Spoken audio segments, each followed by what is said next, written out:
Oh, oh, oh, hi!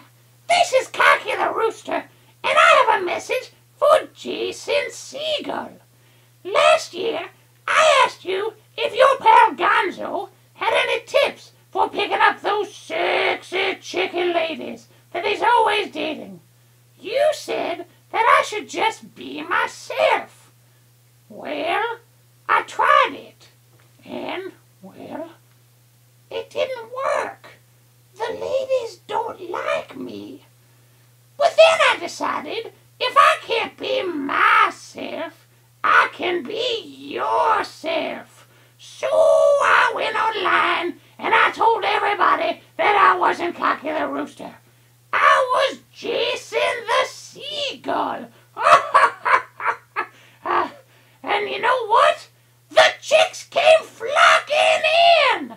In fact, I have a date for next week. Let me just see if I can pull up a picture here. Hold on. Hold on a second.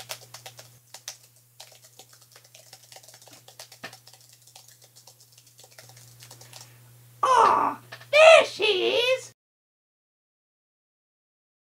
Isn't she pretty? I'm going to take her to see the new Muppet movie on November 23rd.